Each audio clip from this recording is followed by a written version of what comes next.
Abra aí sua Bíblia em Mateus capítulo 5. Nós vamos ler do versículo 3 ao 12.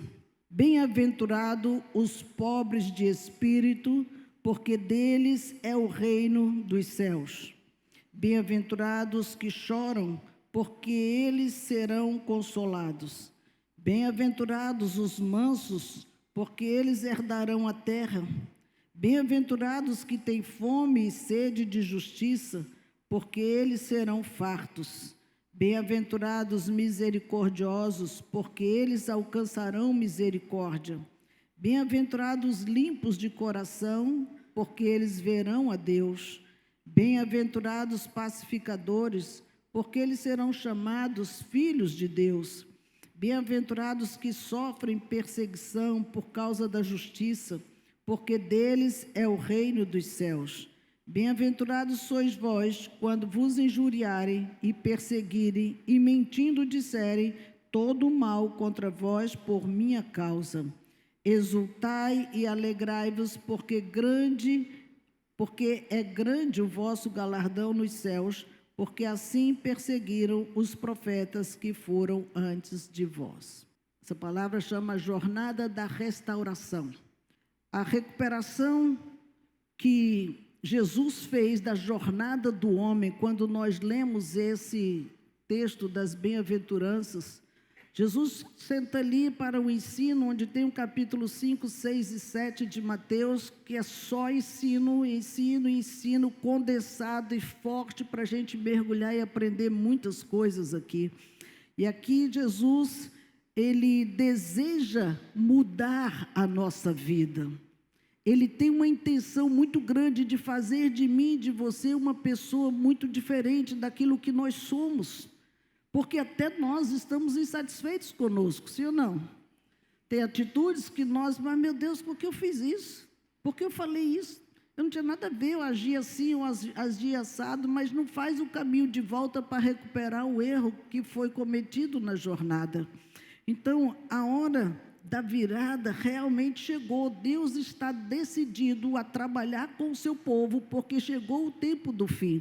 Chegou o tempo de preparar a geração que vai estar com Ele. Creia, queridos, que com Ele você pode tomar decisões muito mais sábias. Você pode fazer escolhas muito fortes para aquilo que você deseja fazer e o que Deus deseja fazer na sua vida e através da sua vida. Por isso que precisamos aprender a nos relacionar com Ele, conosco e com as pessoas.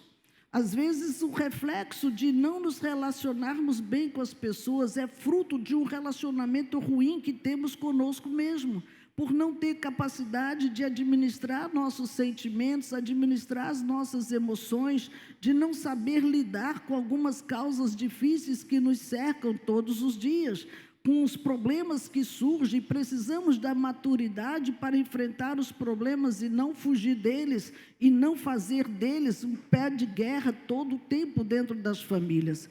Vivemos nesses dias, irmãos, um tempo do hedonismo.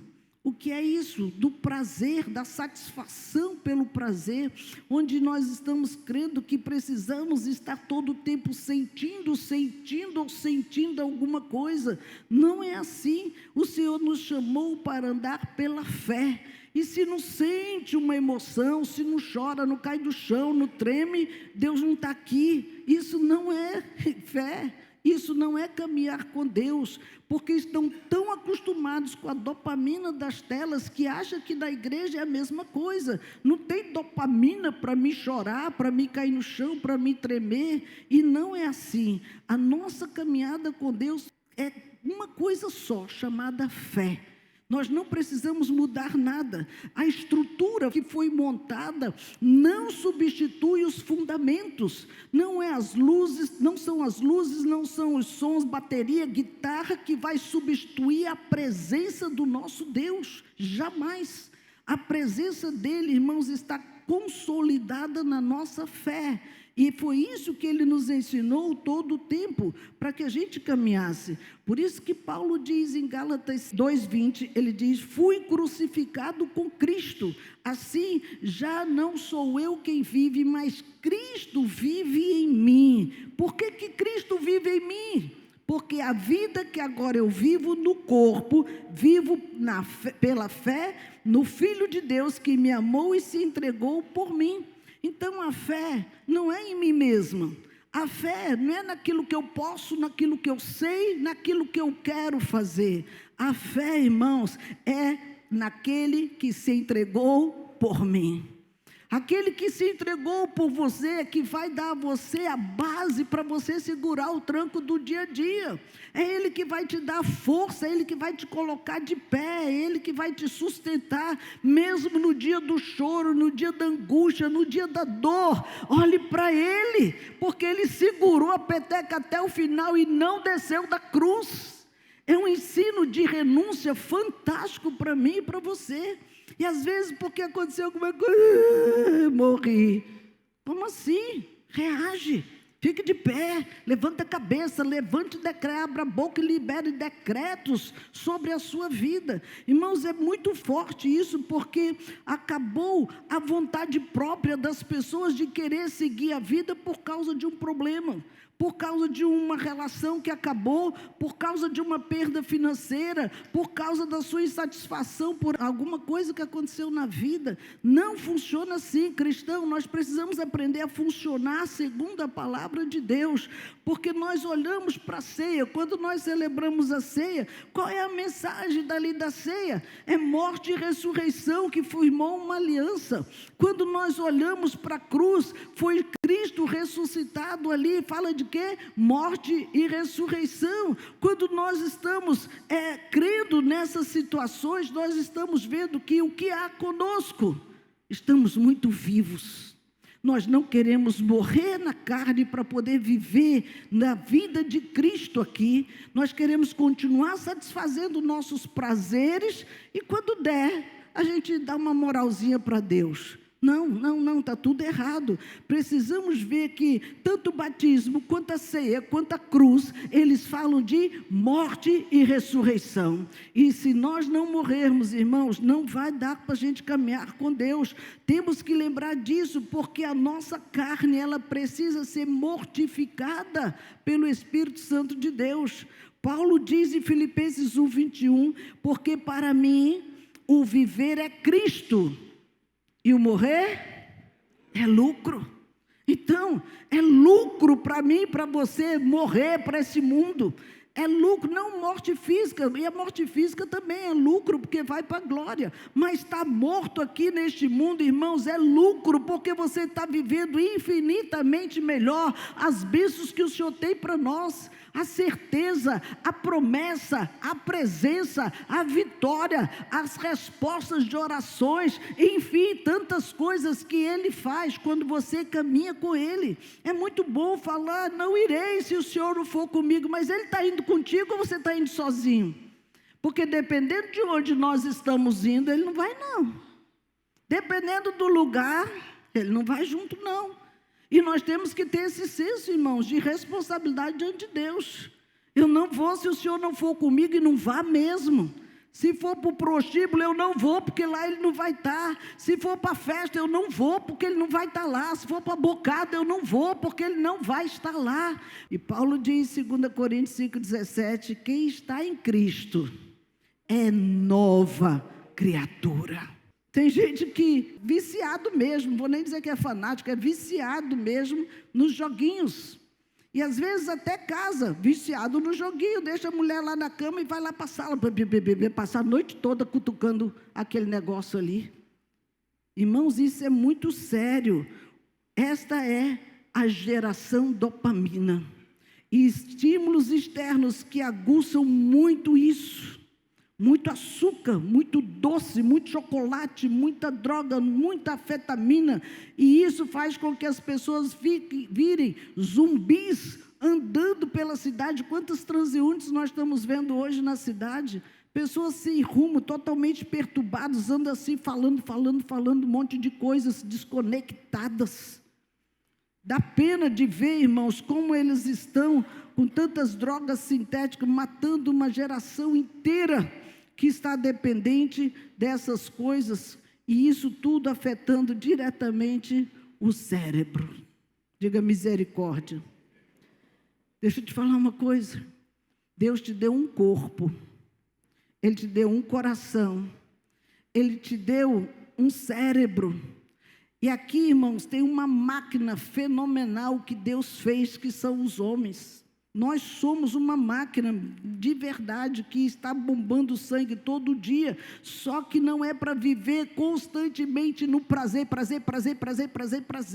Vai dar um tchoncho aí, vai dar um pico, e você não vai suportar. E aí fica depois se culpando por isso, por aquilo outro. Você pode até viver nesse mundo sem Cristo, queridos, mas morrer sem Ele é problema. É problema.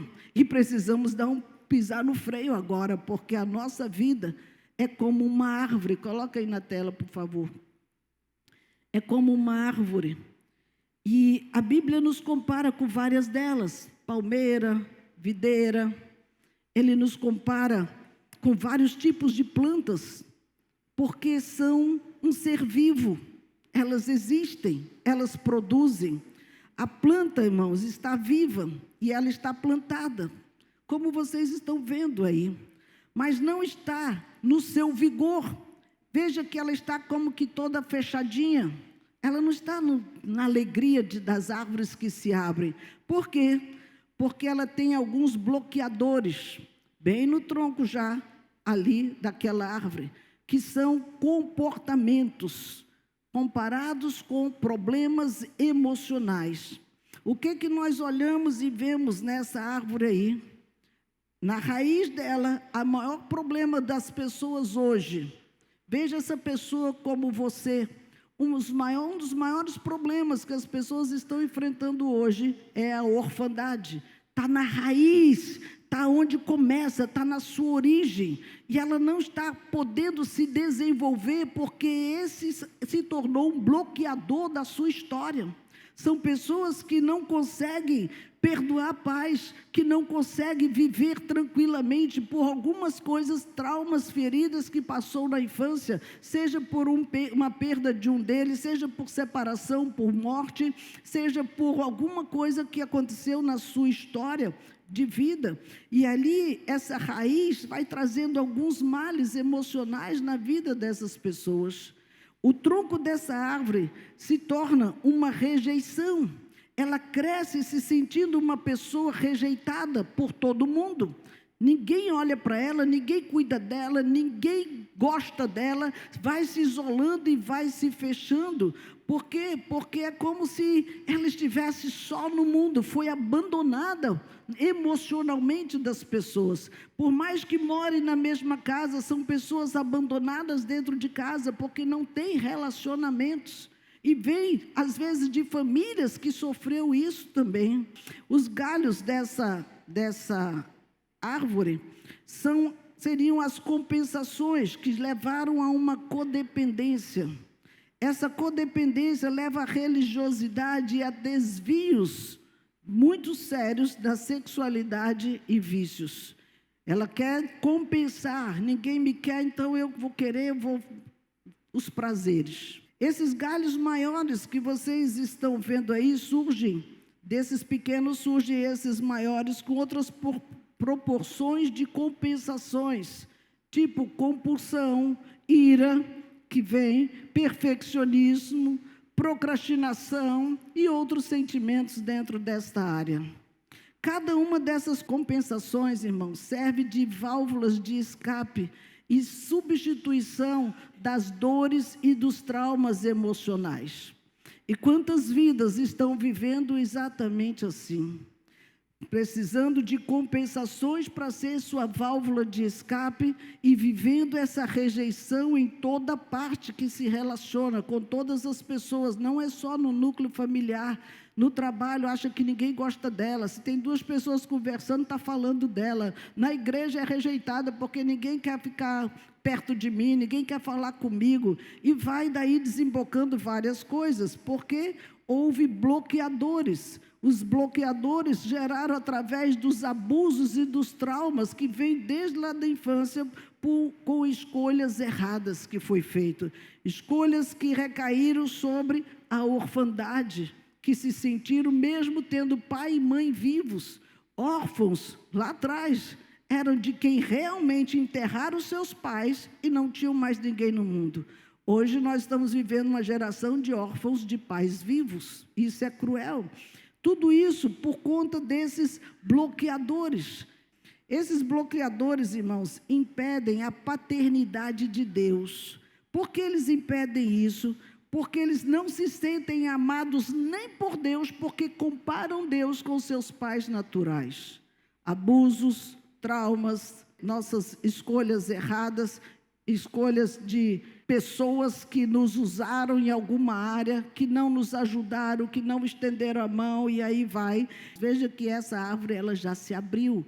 Ela se abriu para ver o quê?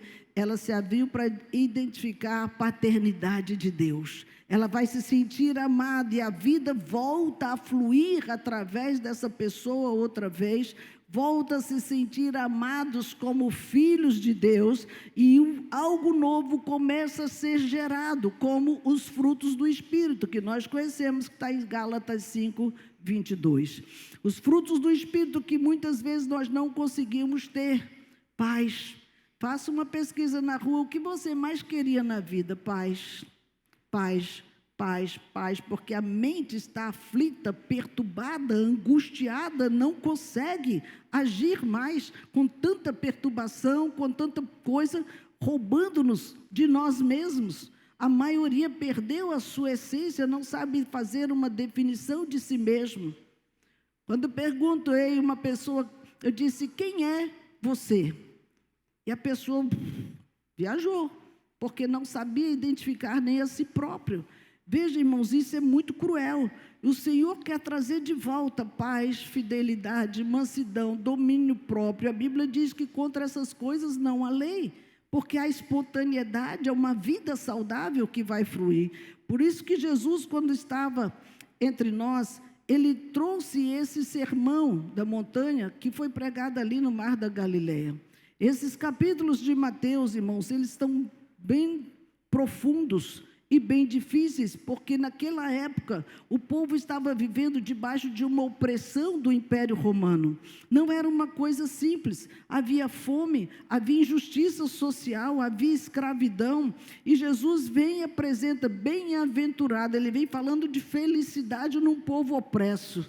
Ele vem falando de alguém que ia ser feliz quando a perseguição estava muito forte sobre o seu povo. Parece que ele estava na contramão da história, e não era nada disso. Aí nós conseguimos aprender como caminhar nessa jornada que o Senhor está querendo nos mostrar, porque essa jornada de restauração, para enxergar a felicidade no meio do caos, você só encontra em Jesus Cristo. Não tem outro. Por isso nós vamos ver hoje como recuperar essa jornada da recuperação emocional que nós precisamos. A primeira coisa, entregue a sua vida no controle de Jesus. Se não fizer isso, irmãos, não comece a andar. Mateus, ele diz no capítulo 5, verso 3, bem-aventurados pobres de espírito. Ele não está aqui se referindo a quem não tem dinheiro, a quem não tem subsistência. Não é esse pobre que está aí precisando de uma dependência financeira. Ele não está falando isso. Nós usamos até às vezes como uma expressão de pena de alguém, coitado daquele pobre homem, está sofrendo tanto. Mas ele não é pobre, ele tem dinheiro, ele tem casa, ele tem carro, ele tem tudo. É uma força de expressão até. O que o Senhor está nos ensinando? Seja humilde. Seja humilde, admita a carência que nós estamos de Deus. Um dos problemas mais sérios, irmãos, da resistência a Deus chama-se soberba. Somos muito cheios de nós mesmos, e essa tem sido a isca que Satanás tem usado, e muitos têm caído. Orgulho. Meu Deus, quantas pessoas cheias de si mesmo, orgulhosas, arrogantes, com a palavra como se os outros fossem nada, fala como se fosse um próprio Deus, acham isso. E isso é em todas as camadas sociais que a gente vai. Pior quando é dentro da liderança da igreja, pastores, líderes, pessoas cheias de si mesmo, que eles até pensam que somos alguma coisa, mas deixa eu lhe ensinar, nós líderes, principalmente pastores, precisamos aprender a doutrina da toalha e da bacia, porque foi a doutrina que Jesus nos ensinou, da humildade, da mansidão, de ser servos. Se quiser ser grande, seja primeiro servo. Enquanto nós não formos servos, irmãos, nosso coração vai continuar soberbo. O Senhor nos ensinou isso, porque o orgulhoso, ele serve a si mesmo. Ele quer que todos lhe sirvam, todos tragam tudo aos seus pés, porque ele está acima de todo mundo. Essa não é a filosofia do reino de Deus, e precisamos compreender que o nosso eu não é Deus. Diga, o meu eu não é Deus. E admitir que nós somos incapazes de controlar a nossa própria vida.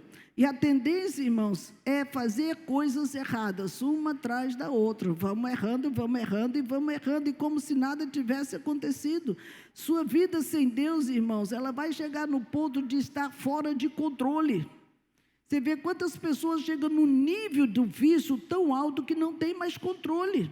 Ele vai mesmo sem, e às vezes nem precisa do tão alto, é só deixar que o outro Senhor domine a sua vida, que você perdeu mesmo. A segunda coisa, declare que você crê e precisa do poder restaurador de Jesus. É muito importante. Nesse sermão, no versículo 4, ele diz: bem-aventurados que choram, porque serão consolados.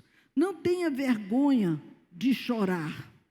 Não tenha vergonha de depender. Essa é uma das coisas que nós temos que vencer, porque no poder de Jesus, irmãos, esse poder de Jesus, ele se aperfeiçoa na nossa fraqueza. Não é quando nós estamos fortes, é na hora que nós estamos frágeis que ele nos levanta. Quando nós não temos força, é que ele injeta uma vitamina forte dentro de nós para resistir àquele dia mau, aquela hora difícil da nossa vida. Então, humilhe-se diante de Deus para não precisar fazer isso diante dos homens. Uau! É isso mesmo. Às vezes nós somos tão duros para não querer nos humilhar diante de Deus, mas cedemos com muita facilidade ao mundo dos homens. Eles nos humilham, eles pisam, eles massacram, exatamente como diz o sermão também, que se o sal for insípido, para nada mais presta, a não ser para ser jogado fora e ser pisado pelos homens. Ser humilhado, ridicularizado, não querer mais conviver com essa pessoa. E aí por quê? Porque preferiam ser ridicularizado pelos homens do que se humilhar diante de Deus e derramar o seu coração ali. Por isso, queridos, que o inferno, ele fica abalado, ele treme quando vê você ajoelhado aí. Quando ele vê você ajoelhado no seu quarto, a tua oração chega lá e ele está ouvindo cada palavra que sai da sua boca. Pode ter certeza, o seu choro, o seu gemido, a sua dor está chegando na presença dele. Por mais que pareça que está tudo fechado na tua direção, esqueça, o Senhor está lutando por você e o inferno não vai te tocar. Diga aleluia mesmo. Porque é assim que nós enfrentamos as guerras. O Senhor, ele tem poder para te ajudar a te recuperar. Não tem ninguém que ele não possa fazer alguma coisa, irmãos. A terceira coisa para trilhar essa jornada: entregue sem reserva sua vida aos cuidados de Jesus. Sem reserva. Não, vou entregar só isso aqui, mas esse aqui, o meu bolso, é meu. Tu cuida da minha casa, tu cuida do meu casamento, tu cuida dos meus filhos, mas deixa que eu cuide das finanças. Meu Deus, isso é tudo ou nada, mano. Tudo ou nada. Porque ou você credibiliza, ou você continua incrédulo. Não tem meio termo. A Bíblia diz: bem-aventurados os humildes ou mansos, verso 5. Então, nós não podemos nos fazer de fortes para Deus. Não, eu dou conta, eu sei fazer, eu já estou treinado, eu já tenho tantos anos de vida, eu estou experimentado. Aí os pescadorzinhos estavam experimentados para caramba e foi uma noite de fracasso. Então não confie muito no seu taco não, meu irmão. Deixe Jesus segurar a sua mão, te levantar e te colocar de pé. É Ele quem nos sustenta nessa posição, irmãos. Quantas pessoas que você conhece, passe a observar pessoas, estão assim. O que é essa atitude? de um fracassado, de um desistente. Não consegue levantar os seus ombros, olhar para frente, se sentir vitorioso em Deus, andar seguro, sabendo com quem você está andando. Essa é a postura do cristão, irmãos. Decida de uma forma consciente se comprometer toda a sua história à vontade, aos cuidados e ao controle de Deus. Aí tudo vai ser diferente daqui para frente. Nós escolhemos não colocar, nós cristãos, escolhemos não colocar palavrão na nossa boca. É uma escolha. Embora muitas pessoas usem isso com muita naturalidade. Nós fazemos escolhas, crente. Você precisa fazer a sua, porque nós somos partes de uma realeza, de um reino. E lá no reino, nós somos filhos de Deus. E a linguagem do reino não condiz mais com essa linguagem do mundo. Você conheceu algo novo, algo mais precioso, algo mais sublime. Então, enche teu coração dessa palavra para que as tuas palavras sejam transformadas. Não mais palavras de palavrão. Às vezes, irmão, bate com o pé no canto, pá, já sai um nome mais horrível do mundo, né? Até mesmo no dia da alegria, o seu time faz um gol, aí pá, outro palavrão. O que tem a ver? Nada a ver, não é? Mas aí fica lá, repetindo aquele palavrão milhões de vezes. Que coisa imunda. Limpa essa boca, crente, pelo amor de Jesus. Traga uma linguagem do reino para a sua boca. Nós precisamos decidir por uma jornada de recuperação, irmãos. Recuperação nós damos para quem é reprovado na escola, para quem está doente, está em convalescência, está se recuperando. Então, admita, eu estou doente. Eu preciso ser recuperado. Essa é a parte mais difícil, porque nós não admitimos isso. E queremos toda vez achar que estamos tudo bem. Sai daqui, já faz uma grosseria ali para o cônjuge. Vai se converter, meu irmão. Pelo amor de Jesus. Porque isso é ruim para o seu testemunho. É muito ruim. A quarta coisa, para trilhar sua jornada de recuperação, admita suas fraquezas e pecados diante de Deus. Verso 8, bem-aventurados puros de coração. Você precisa fazer isso, irmãos, abertamente, examinar e confessar Jesus, confessar suas faltas, dar nome para elas, não generalize, dê nomes para elas, contra você, contra alguém, e confie no perdão do nosso Senhor Jesus. Você não vai fazer isso com pessoas do seu trabalho, com pessoas comuns. Quantas pessoas chegam no trabalho de manhã, já conta tudo o que aconteceu na sua casa. Que ridículo. Se brigou com o marido, conta até os porquês e os detalhes, cada palavra que um diz para o outro. Pare com isso.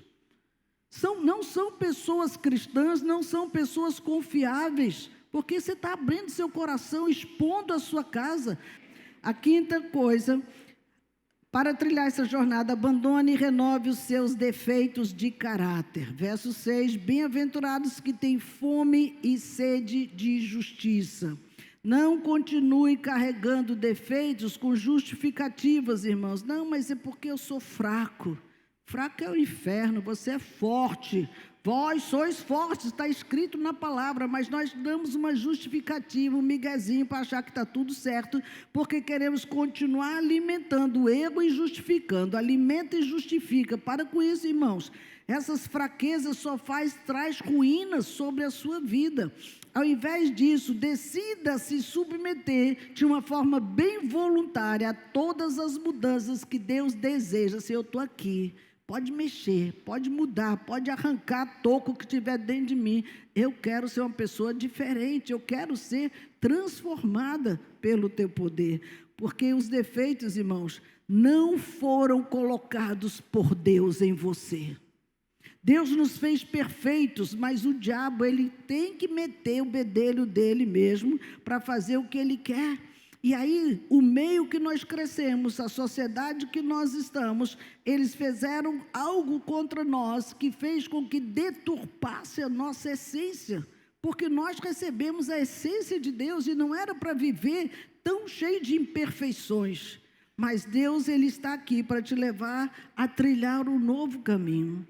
Por isso que a sexta coisa, perdoe a todos que lhe têm ferido. Esta é uma área dificílima para muitas pessoas, liberar perdão para alguém. Foi muito grave o que essa pessoa fez. Por mais grave que tenha sido, a libertação precisa acontecer em você. A pessoa não está nem aí pelo que você está sentindo, mas você está oprimido e precisa tirar essa pessoa de dentro do seu coração. Como é que ele sai? Pela tua boca. Perdoa, né? A Bíblia diz, versos 7 e 9, bem-aventurados os misericordiosos e bem-aventurados os pacificadores. São duas áreas que nós precisamos exercer dentro de nós, misericórdia e ser um pacificador. O pacificador, irmãos, é aquele que resolve os problemas, apazigua as guerras. Ele não fica lá alimentando guerra. Mas você falou isso, você falou aquilo, isso não resolve. Você vai dizer, olha, eu quero lhe dizer que eu estou muito ferido com você, muito magoado por isso, mas eu vim aqui para dizer, está liberado, eu te perdoo, em nome de Jesus, segue a tua vida e está tudo em paz. Não precisa conviver, não é obrigado a mantê-lo no seu grupo, não é obrigado você ir na casa dele, ele na sua, não, cada um segue seu rumo. Porque, irmãos, é difícil você conviver com o traidor. Judas não suportou e se mandou. Ele não suportou a traição. Então, veja, não é fácil. Você perdoa, não quer dizer que você vai agora ficar lá tomando café todo dia com a criatura, não. Deus te abençoe, segue tua vida. Só não dá para andar comigo, está tudo bem. Ah, mas se não andar contigo, não vai para o céu. Por que não? Só se tu não quiser Jesus, porque eu vou. Né? É simples assim. Então, decida não viver amargurado, culpado, irado com pessoas que lhe feriram no passado. Você não vai conseguir isso só com uma oração forte nos gabinetes. Às vezes a pessoa, não, apóstolo vai orar por mim. Não consegue assim, querido. Não é uma oração forte que vai mudar você, não. Você precisa fazer essa jornada, porque nenhuma coisa é um caso isolado. Para acontecer isso, aconteceu várias outras coisinhas lá atrás que precisa ser trazido à tona para ser curado também. Por isso, resolva agir com graça, misericórdia, com a paz do Senhor Jesus, para que a vontade dele se cumpra na sua vida. Outra coisa importante, como saber se eu estou liberto do perdão? Você está curado da amargura quando você pode pedir a Deus que abençoe a pessoa que te feriu. Quando você tem liberdade para orar por aquele seu ofensor, você está bem sentindo, poxa, aquele cara não me faz mais mal, não está mais agora me sufocando quando eu lembro dele ou quando aquela pessoa fez aquilo por mim. Você sente que o perdão foi liberado e você está livre. Por isso, reserve um tempo, todos os dias, para você estar sozinho com Deus. Nada vai acontecer, irmãos, por nós mesmos. Veja que o Senhor está pronto para fazer a cura, mas eu preciso parar, fazer um autoexame, como eu estou diante de Deus. Tenho pendências com alguém? Pare, investigue, você sabe, cada um de nós sabe quem nós ferimos, quem nos feriu, o que aconteceu na nossa vida. Faça esse exame, venha para a palavra de Deus, ore e permita que a vontade de Deus venha fazer o processo da cura. E por fim, aceite o desafio de ajudar outros a se recuperarem.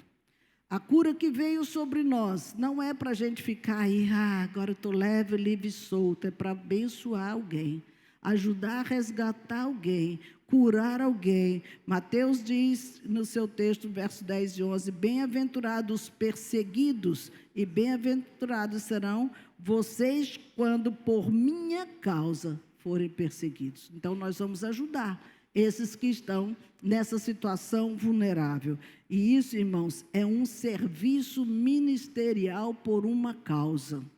É muito tremendo quando você se dispõe a trabalhar pelo Senhor para restaurar pessoas, arrancar feridas do seu coração.